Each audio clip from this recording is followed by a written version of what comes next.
한방 김성훈님 오셨어요. 한방 김성훈님. 네. 등수도 중요하고 이분이 이제 며칠 안 남았어. 4월까지 해서 8등 안에 컷오프 안 되면 안 되는데 네. 오늘 좀 이제 물어보겠습니다. 자기가 다시 한번 김성훈님의 인간성에 대해서 중순으로 얘기해 주세요. 일단은 목표를 수정하신 것 같습니다. 예전에는 여기 잠깐 한 방 보여주고 1등 해야지 이랬다가 네. 이제는 그 예선전이니까 슬슬 하자. 그렇죠. 예선만 통과하자. 1등 한번 보여준 건 다 네. 네. 이제는 예선 통과하자로 일단은 목표를 바꾸고 일단 몸을 풀고 있는 한방 김성훈 과장 모시겠습니다. 네, 안녕하세요. 안녕하십니까. 성군 하시고요. 네. 성군 했어요? 붙었어? 네? 뽑은 사람이 됐어? 저 떨어졌죠. 떨어졌어? 네. 저 찍었어요, 저. 아, 전 가짜 기권했어, 기권? 제 이름 쓰고 나갔습니다. 이 사람은. 그래도 갔으면 다행히 갔으면 되죠. 네. 저는 계속해서 의식 있는 남자거든요. 네네. 저는 여러분들 중에 아마 여기 오신 분 중에 저랑 똑같은 당을 찍은 분은 없을 거예요. 전 진짜 그 사람을 그 당을 알아서 찍었거든요. 네. 아 근데 이번에도 사표가 됐네. 근데 다음번 선거에 또 찍을 거예요. 저는 그런 쪽을 좋아하기 때문에. 그린 불교 연합당 이런 거 아니죠? 아 그런 거 아니야.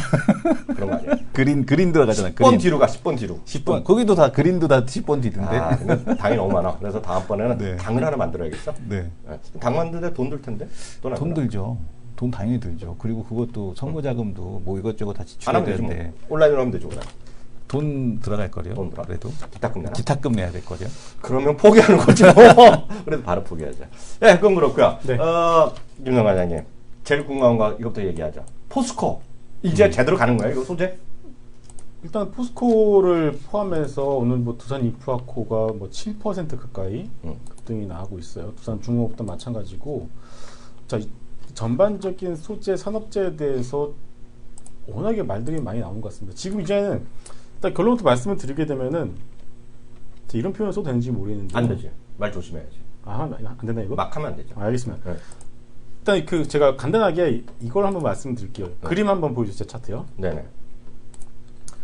자, 차트를 보시게 되면 이게 두산 인프라코의 일봉 차트인데요.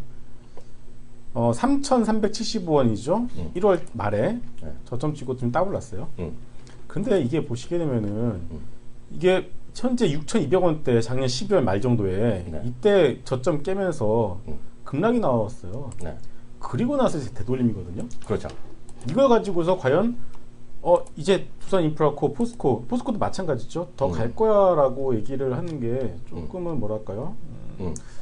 뭐 하루 이틀, 한 뭐 일주일 정도는 더 갈 수 있겠지만은 거의 다 왔다라는 느낌을 좀 지울 수는 없습니다. 그건 잘못된 거예요? 일단 저는 잘못된 게 아니라 네. 소재 산업재에 대해서는 아시겠지만 거의 6년, 5년 넘게 대세하락이 나왔었잖아요. 네. 그러면 이제 저점을 잡아 나가는 과정이 이제 올해 2016년에 진행이 될 가능성이 높다. 그렇죠. 이렇게 여러분들이 이해를 하셔야지. 이게 뭐 작년 2009년부터 2011년까지 현대차, 삼성전자 사이클처럼 2, 3년 대상 상승을 간다? 이렇게 생각하시면 절대 오해입니다. 네. 그것만 여러분들이 명확하게 인지를 하신다면은 소재 산업재 섹터에서는 바이 앤 홀드가 아니라 트레이딩 관점으로 접근하는 게 맞다라고 보시는 게 맞을 것 같고요. 네. 그리고 이제 중요한 게 또 이제 지수 차트 같은 경우도 지수 차트 보시면 2월 12일이죠. 2월 12일 날 장중에 패닉 셀링이 나오면서 투매가 나오면서 저점 찍고서 코스피, 코스닥 모두 양시장 모두 올라왔어요. 보통 이렇게 바닥권에서 저점 찍고 올라올 때 가장 큰 특징이 뭐냐면요. 낙폭 과대 종목들 위주의 업종별 순환매가 오면서 지수가 반등이 나와요. 그렇게 1차 상승이 마무리가 되고 나서 제가 자꾸 코스닥 시장에 700선 얘기하고 있거든요. 코스닥 시장 오늘 좀 약하죠? 네. 코스닥 시장이 700선 돌파하면서 추가적인 상승이 나올 때 거래대금 실현이 올라가는 업종이 무엇인지를 우리가 계속 주목을 해야 된다라고 합니다. 네. 그렇기 때문에 현재 구간에선 이미 OLED나 2차 전지나 마찬가지예요. 작년 1월 달부터 올라왔었던 업종이기 때문에 현재 시장 흐름이 아직까지는 기존의 흐름이 유지가 되고 있기 때문에 그런 종목들이 아직까지 살아있고 두산 인프라 같은 경우는 급하게 시세가 나는 거는요. 또 이것도 있습니다. 네. 주변에서 이런 말씀들을 하시는 고객들이 생겨나기 시작했어요. 두산 인프라코 지금이라도 사야 되는 거 아니에요. 딱 이런 얘기들이 많이 나오고 뉴스도 나오죠. 뉴스 보니까 포스코와 두산 인프라 화려한 귀환 이러면서 화려하지 뭐. 이렇게 화려하지. 화려하게 뭘 화려해요? 지금 저점 찍고 이제서야 이제 본전 물린 사람들. 작년 말에 들어간 사람들이 이제서야 본전이고요. 이미 그 전에 2009년도 고점을 물려 계신 분들이 수두룩합니다. 아 그렇죠. 그게 맞죠. 네. 네, 그러니까 그 표현이 맞죠. 화려한 기간이 단기간에만 화려했지만 길게 보면 네. 이거 갖고 올랐다고 좋아할 수는 없다는 네. 그 얘기죠. 네. 네. 이제 조금 바닥을 잡았구나. 이렇게 여러분들이 이해를 하셔야 돼요. 그걸 꼭 여러분들이 구분을 하셔서 현재 지금 소재 산업재 시클리컬 업종을 보시는 어떤 시각을 딱 잡고 나가야지. 네. 안 그래도 지금 뭐 올라가네, 뭐 세게 나오네, 뭐 뉴스 막 나오고 이제 뭐 사내 외국인이 많이 사네 이렇게 이런 것처럼 보시게 되면은 네. 하다가 네. 괜히 단기 고점에 물릴 수 있어요. 네. 그것만 여러분 조금 이해를 해주셨으면 좋을 것 같습니다. 이 교수는 이번에 어떻게 돼요? 소치산업이나 논란이 많은데. 일단은 뭐 단 시장에 대한 수급 자체가 네. 이쪽으로 좀 나올 수밖에 없는 상황이라 왜냐하면 이제 지표들에 대한 쪽에서 계속해서 좋게 나오고 있죠. 근데 이제 하나는 우리가 좀 봐야 될 게 있는 것 같습니다. 네. 그러니까 철강 같은 경우도 철근 가격이 오르긴 했어요. 네. 그러니까 왜냐하면은 국내 내부에서 철강 가격이 오른 이유는 뭐냐면 철근이 오르는 이유는 뭐냐면 계절적인 요인이거든요. 이제 작년에 작년에 이제 분양했던 물량들에 대한 쪽에 대한 착공이 들어가잖아요. 그러니까 그것 때문에 이제 일시적으로 계절적 요인에 의해서 철근 가격이 오를 수는 있다라고 봅니다. 거기다 이제 원자재 가격도 다 올랐고 분위기가 여러 가지가 맞아 들어가고 있는 건 사실인데 근본적으로는 공급 과잉에 대한 쪽이 해소되지 않은 거거든요. 그죠? 그러니까 공급 과잉에 대한 쪽이 해소되지 않은 거고 중국의 공급 과잉 철강 조강 생산량이 2억 톤입니다. 근데 그 중에서 이제 그 지난번에 너무 철강에 대한 공급 과잉이 심하니까 네. 지금 영국에 가서 그때 시진핑 총리가 시진핑 주석이 뭐라 그랬냐면은 네. 앞으로 중국에 대한 이 철강에 대한 쪽을 지금 보게 되면은 구조조정을 할 건데 2020년까지 1억 톤 정도에 대한 구조조정을 하겠다라는 얘기를 네네. 했습니다. 네. 2020년까지거든요. 그래도 공급과잉이 1억 톤 남아있다는 얘기거든요. 중국에서만. 그러니까 네. 이런 것들을 감안해 보게 되면은 여전히 철강 업종에 대한 공급과잉이 해소된 건 아니다라는 걸 좀 보셔야 될 것 같고 유가가 이제 최근에 화학주에 대한 쪽이 올라온 거는 이제 NCC에 대한 보수 기간에 대한 쪽 때문에 NCC 보수 때문에 이제 그 제품 가격에 대한 쪽이 오른 건 있어요. 근데 이제 중요한 거는 뭐냐면은 NCC 보수 기간이 이제 끝나고 유가가 또 이렇게 오르게 되면 스프레드가 줄어들게 되거든요. 그러니까 그런 부분도 좀 감안을 해야 되지 않을까 이렇게 좀 보고 있습니다. 그래서 그런 부분을 봐야 될 것 같고 조선도 지금 보게 되면은 신조선가나 중고선가가 오르지 않고 있어요. 그리고 이제 컨테이너 운임 가격도 보게 되면 그대로 유지가 되고 있습니다. 그 와중에 BDI 하나 오른 거거든요. 그렇죠. 그러니까 왜냐하면 이제 원자재 가격이 오르니까 유가 오르고 BDI 하나 오른 것 같고 조선의 봄을 논하기에는 좀 너무 이른 시점에 대한 쪽은 아닌가. 다만 이제 굴삭기 판매량에 대한 쪽 1월달, 2월달, 3월달 상당히 많이 증가했는데 그러니까 우리가 지난주 화요일에도 체크를 해봤듯이 굴삭기 판매에 대한 쪽이 증가한 원인에 대한 쪽을 보게 되면은 이게 지금 밀어내기 매출일 가능성이 높다는 얘기 나오고 있거든요. 왜냐하면 이제 그 배기가스 규제에 대한 부분에 걸려서 프로모션에 들어간 거죠. 그래서 이런 것들을 감안해 보게 되면 조금은 너무 이렇게 지금 시장이 이제 이런 업종에 대한 어떤 그 완전한 그 턴어라운드, 어떤 그 사이클리컬한 종목의 어떤 그 뭐라 그럴까요? 그 뭐 빅사이클 이런 얘기가 나오고 있는데 그게 나올 상황은 아직까지는 아니지 않은가 이렇게 보고 있고요. 네. 다만 단기적으로는 어쨌든 간에 지금 분위기가 이쪽이 좋기 때문에 어쨌든 최악에서 개선된 거잖아요. 그렇죠. 그러니까 단기적으로는 시세는 더 나온다. 이렇게 좀 보고 있습니다. 좀 더 덧붙이자면은 포스코 같은 경우는 제가 궁금해서 포스코 합청업체로 계신 사장님은 잘 알고 있거든요. 개인적으로 물어봤어요. 제가 어떻게 보시냐고. 최근 포스코 올라가는 거 스크랩 가격 있죠. 원재료 철강의 원재료는 스크랩 가격 고철이 이게 최근에 그 톤당 15만 원에서 20만 원까지 급하게 올라간 건 맞대요. 스크랩 가격이. 네. 올라갔고 이제 중국발 어떤 공급과잉 뭐 이런 뉴스 나오면서 그런 부분들 시장이 좀 빠르게 좀 반영이 되고 있다라고 좀 봐야 될 것 같습니다. 그런데 일단 포스코 하나만 놓고 보면은 제품 판가가 조금 올라간 건 사실이에요. 근데 후판 가격이 못 올랐어요. 후판 가격이 못 올랐다는 것 자체는 조선주에 대한 부분들이겠죠. 이렇게 보시면 될 것 같고 더해서 권호준 회장이 포스코 취임했잖아요. 그 이후로 지금 전략이 뭐냐면은 매출 규모를 줄이더라도 일본 청각 업체 정도만 할 수 있는 고품질, 즉 마그네슘하고 망간을 사용한 고품질의 어떤 철강 제품을 만드는 거에 지금 주력을 하고 있다고 합니다. 이게 뭐냐면은 방향을 일단 잡은 건 맞대요. 그렇게 해야 되는 게 맞대요. 왜냐면 중국 업체 때문에. 근데 이것도 어떻게 보면 궁여지책이라고 자기들 본다 이거죠. 그리고 더해서 가장 중요한 포인트는 포스코가 핸들링을 할 수 있는 엔드 유저가 없다라는 게 가장 큰 단점입니다. 그래서 일단 지금 최근에 시장이 조금 급하게 뭐랄까요, 조금 그런 부분들을 너무 좀 과하게 좀 반응을 하고 있지 않나라는 생각을 좀 하고 있어요. 그래서 일단은 여전히 뭐 앞서서 말씀드렸지만은 소재나 산업재에 대한 부분도 저는 올라갈 때마다 매도 관점으로 접근해야지 매수 관점은 아닌 것 같다. 두 분이 얘기했으니까 뭐 다 일리가 있는데 정답은 없잖아요. 네네. 저 얘기도 잠깐 해드리면 제 의견을 잠깐 뭐 참고하시려면 하시면 저는 기본적으로 펀더멘탈은 아무런 믿음도 없어요. 지금 시장에 대해서 저는 기본적으로 정유주가 더 갈 거라고 보고 있거든요. 예, 그 유가가 얼마 갈지 별로 관심이 없어요. 몰라요. 저는 유가가 다시 1달러 갈지 모르지만 정유주가 올라갈 거라고 보고 있어요.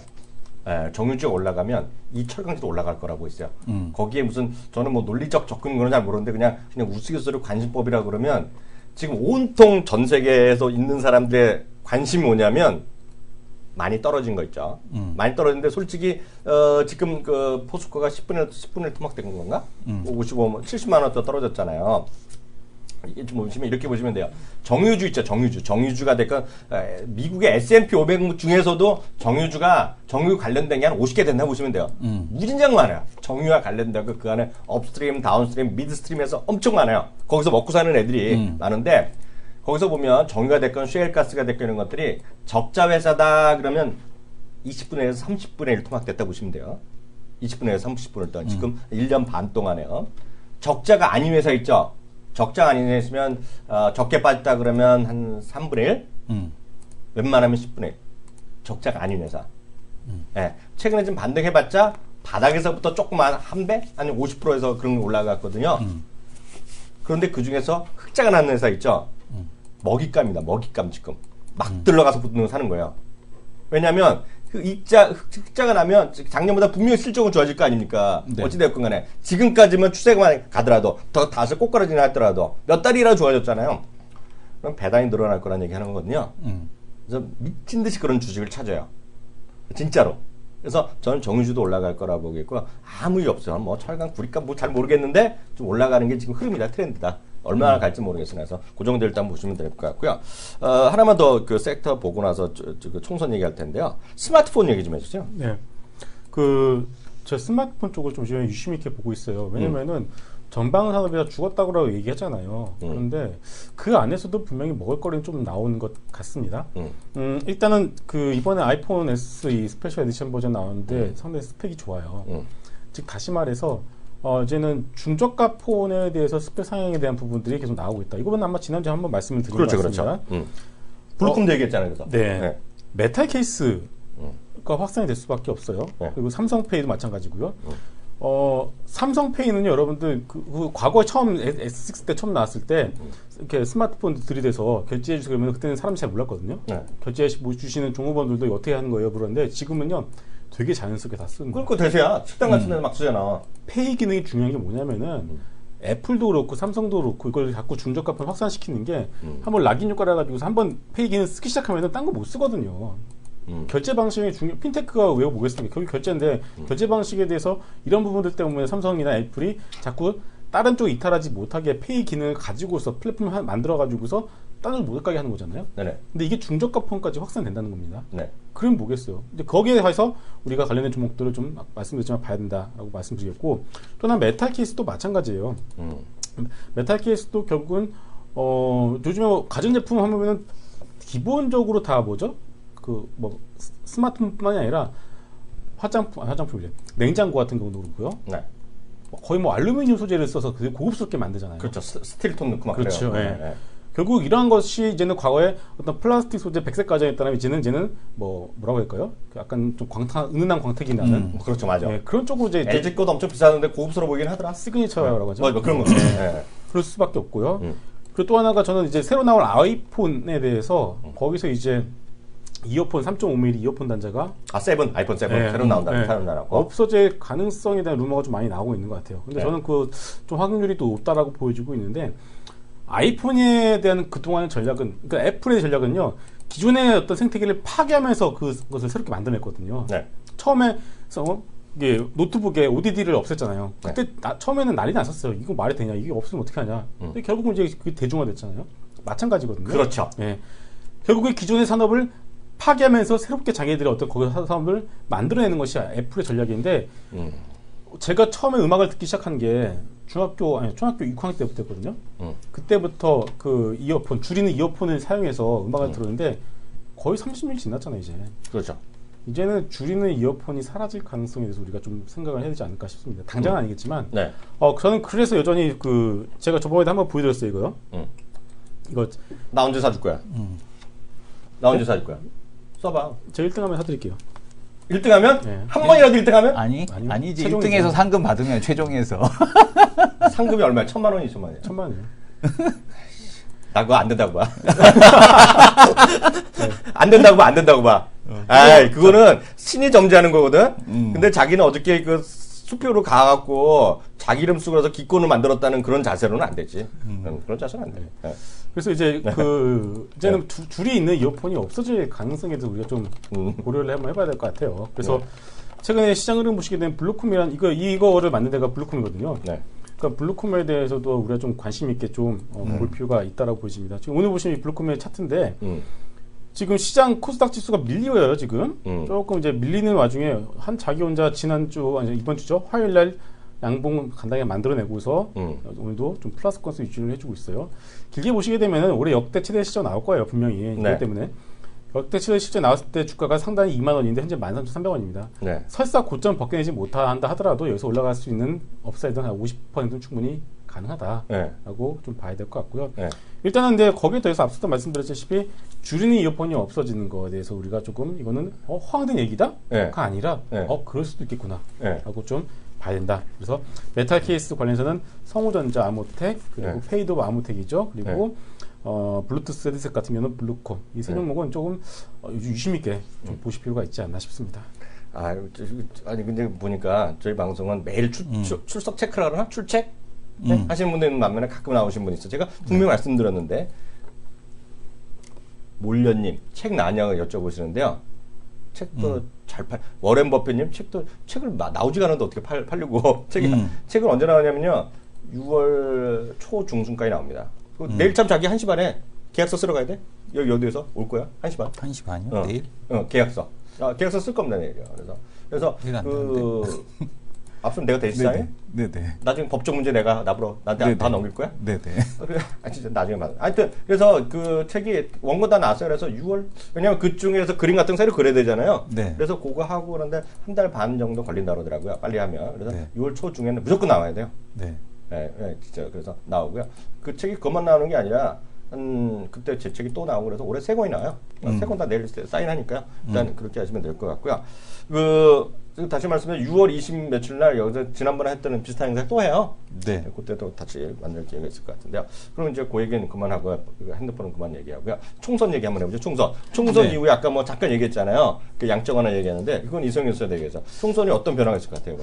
주식 시장 측면에서 시장에서 그 새누리당의 정책으로 들고 나왔다는 게 이제 한국판 양적 완화 한은법 개정을 통해서 산업은행이 이제 채권을 발행을 하고 그 채권을 이제 한국은행이 사주고 거기 핵심은 이제 구조조정에 대한 자금도 마련하고 또 이제 더 핵심이 뭐였냐면 이제 기존 그 주택자금 대출에 대한 쪽을 갖다가 이제 한 산업은행 채권으로 이제 바꿔서 사는 채로 바꿔서 20년 만기 채권으로 바꿔주겠다라는 그런 논리였는데 이 부분이 일단은 물 건너갔다라고 좀 봐야 될 것 같습니다. 왜냐하면 이제 무소속에 계신 분들이 입당을 한다고 해도 과반이 안 되는 거죠. 그러니까 국민의당의 동의 없이는 이 부분이 좀 어렵다라고 보고 있어서 일단 한국판 양적 완화에 대한 쪽은 좀 쉽지 않은 그런 흐름에 대한 쪽이 되지 않겠느냐. 그래서 오늘 같은 섹터지만은 이제 물론 이제 화요일 날 그런 기대감으로 좀 그 건설주가 좀 올랐다가 내리는 이유가 좀 그 그렇게 강하지 못한 이유가 여기에 있지 않나 이렇게 보여집니다. 유가가 올랐을 때 보통 건설주가 세게 반응하는데 지금 나타나는 현상은 여기 있다 이렇게 보셔야 될 것 같고 특히 이제 건설 같은 경우는 지금 보게 되면은 유가가 오른다고 하더라도 그 중동 산유국들의 재정 수지를 맞추는 그 유가 수준까지 올라온 건 아니거든요. 사우디 기준으로 해서 60불이라고 그랬죠. 가장 생산 단가가 낮은 사우디 기준에서 60불이기 때문에 여전히 뭐 유가 오른다고 해서 뭐 사우디에서 뭐 발주가 늘어나고 그럴 만한 상황은 아니다. 이렇게 좀 보셔야 될 것 같고요.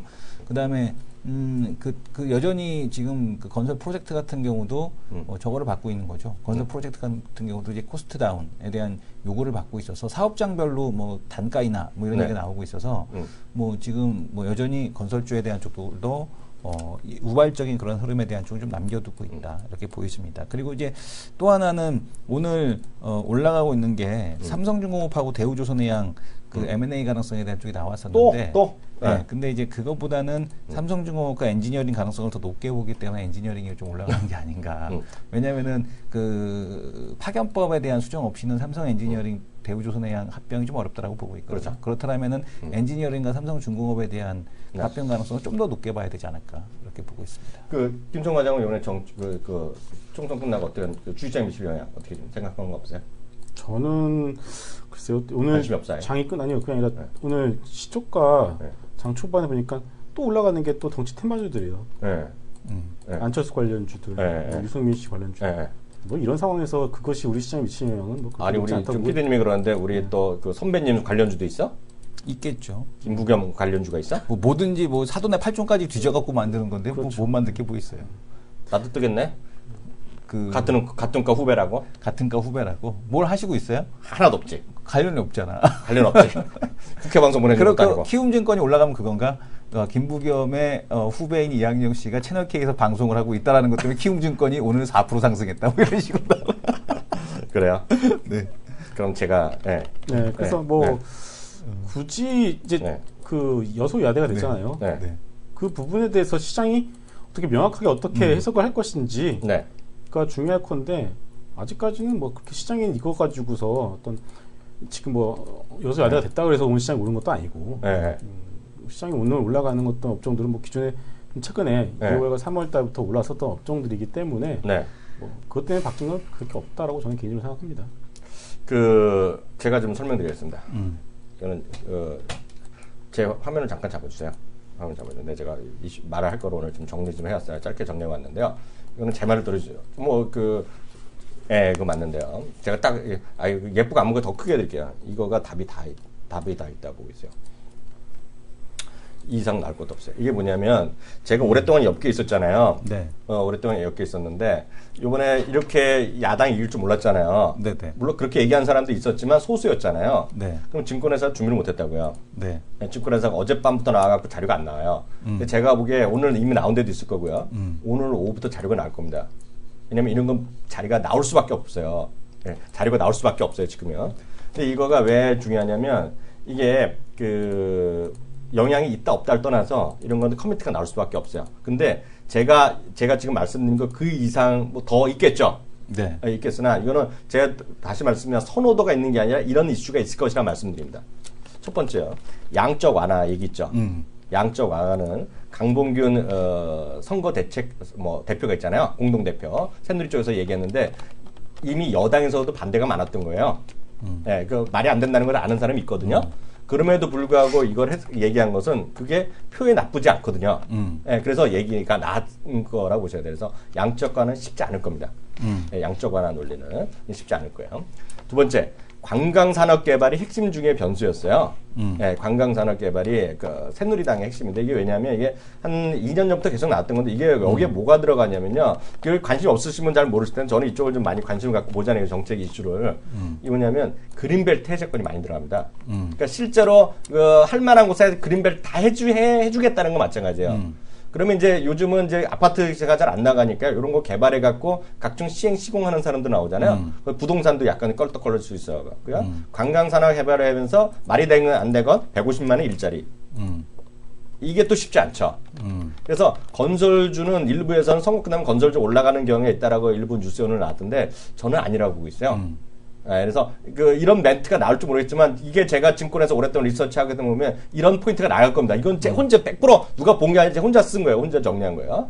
보셔야 될 것 같고. 세 번째, 서비스 발전법을 포함한 4대 경제개혁 법안 있죠. 그거 쉽지 않죠. 쉽지 않다고 보셔야 돼요. 그러면 저는 비옥스를 얘기했잖아요. 비옥스나 이런 것들이 저는 이제 비옥스가 이제 중국 포함도 있지만 단기적으로 이게 많이 올랐던 거는 그런 서비스 발전 법안들에서 병원들이 민영화해서 더 투자를 많이 할 거다 이런 개념이잖아요. 비옥스는 아날로그에 대한 이미지를 디지털로 바꿔줘 이런 거가 핵심이잖아요. 맞죠? 그래서 이런 것들이 서비스 산업의 의료 민영화가 상당히 물 건너갈 가능성이 있어요. 현실적으로 보면 이것도 모르죠. 또 어떻게 또 법이 나와서 할지 모르겠지만 서비스 발전 법안이 최소한 이번 회기년대는 안 돼요. 요번 지금 19개는 안 돼요. 19개 안 되면 엊그저께도 말씀드렸다시피 여기 지금 국회에 제출되는 모든 법안은 자동 폐기되는 거예요. 자동 폐기되고요. 원구성하는 거가 보통 6월부터 원구성을 하는데 원구성이 잘 안 돼요. 이번에 야당이 이기 때문에 이게 뭐 싸우고 상임의장 싸우고 보나마나 이렇잖아요. 하고 나서 여당 들어오면 일당 다시 새누리가 되고 의장 부의장 싸우고 막 싸울 거 아니에요. 그래서 8월에 겨우 상례를 보면 7, 8월에 겨우 원구성하고 끝나고 9월 달에 이제 정기국회 가는 거거든요. 모든 법안은 딱 제 경험으로 보면 연말이나 돼야 됩니다. 모든 새로운 법안들은. 그래서 모든 법안이 멈춘다 이렇게 보시면 돼요. 무슨 얘기인지 아시겠죠? 이제 이게 또 하나 될 것 같고요. 이건 이제 여당 쪽 얘기입니다. 야당 쪽이나 여기 들어가는 게 핵심인데요. 법인세 인상 논의가 나올 가능성이 큽니다. 이거는 이제 그거잖아요. 지금 뭐 경제 민주화 그런 맨날 얘기하는 거잖아요. 이게 이번에 상당히 먹힌 거로 지금 알려지고 있고 그렇기 때문에요. 법인세 인상이 선실화 될지 안 될지 모르겠으나 법인세 인상 이슈가 많아질 거예요. 그러면 이제부터 좀 주의해야 되는데 법인세 인상은 악재라고 인식할 겁니다. 악재. 근데 이게 악재인데 여기 보면 또 하나가 뭐 기업이 환류세제라는 게 있죠. 기업이익 환류세제. 네. 그것도 강화되는 쪽으로 더 갈 가능성이 커요. 그럼 얘기를 보면 돈을 갖고 있으면 법인세를 하는 방법이 있고 또 하나가 기업이 환류세제를 변하는 거는 배당을 확대하는 거거든요. 근데 대주주의 입장에서도 배당을 높이는 거가 나쁘지 않아요. 왜냐면 갈수록 경영에 직접 참여 안 하는 사람들이 3세, 4세 가면 많아요. 사실 미국만 하더라도요. 처음에 1대, 2대 때는 경영하는 애들이 많았는데 3, 4세로 넘어가면 경영에 관심 없는 친구들이 많아요. 그래서 어디나 배당을 높여주는 건데요. 이 배당 성향이 말이죠. 배당 성향이 우리나라가 올리고 19% 정도 돼요. 배당 성향이 뭔지 아시죠? 전체 당기 순이익에서 배당, 현금 배당인데 19% 정도로 늘어났어요. 그래봤자 대한민국이 전 세계에서 꼴찌라고 보시면 돼요. 거의 꼴찌 수준. 예? 꼴찌 수준. 유럽 같은 데 뭐 60% 넘고요. 미국도 한 40, 50% 정도 나오거든요. 오늘 꼴찌에서 배당성이 계속 높여갈 수밖에 없어요. 그래서 저는 오늘 이런 걸 딱 봐서는 배당에 대한 관심이 더 늘어날 겁니다. 지금 배당.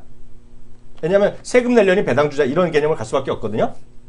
그래서 배당에 대한 욕구가 많아질 가능성이 매우 크다라고 보고 있고요. 다음 이제 국민의당 쪽인데요.